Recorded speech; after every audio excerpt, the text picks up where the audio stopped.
বন্ধুরা, আজকে আপনাদের সাথে আইএমডিবির টপ রেটিং 3টি অ্যানিমেশন কার্টুনের নাম বলবো, যা আপনাদের দেখে অবশ্যই ভালো লাগবে। Number 1, Rick and Martin. এটি 2013 সালে রিলিজ দেয়। একজন নিহিলিস্টিক পাগল বিজ্ঞান এবং তার উদ্বিগ্ন নাতির ভাঙ্গা ঘরোয়া জীবনে তাদের আন্তঃমাত্রিক এবং দুঃসাহসিকতার কারণে আরো জটিল হয়। এটি animation, adventure, comedy, scientific cartoon. অবশ্যই দেখে আপনারা মজা পাবেন। এটি আইএমডিবিতে 9.1 রেটিং পেয়েছে। Anyone sober? Have you been drinking? Number 2, attack on Titan. এটি সবাই জানেন, এটি অনেকে দেখেছেন এবং জাপানের একটি কার্টুন। এটি 2013 সাল থেকে 4টি সিজন আছে। এই কার্টুন সিরিজ একবার দেখলে বারবার দেখতে মন চায়।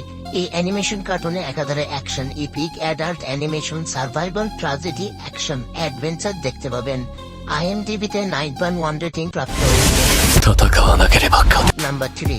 নাম্বার 3 সকলেরই পরিচিত একটি কার্টুন, সিম্পসনস। এটি 1989 সালে রিলিজ দেয়। এটি অ্যানিমেশন কমেডি একটি কার্টুন। স্প্রিংফিল্ডের মিস্ট্রিক শহরের একটি শ্রমজীবী পরিবারের ব্যঙ্গাত্মক অ্যাডভেঞ্চার কার্টুন। এটি আইএমডিবিতে 8.7 রেটিং প্রাপ্ত। ভিডিওটি কেমন হলো অবশ্যই কমেন্টে জানাবেন। পরবর্তী ভিডিওর জন্য অবশ্যই চ্যানেলটি সাবস্ক্রাইব করে নেবেন। ধন্যবাদ। পিস।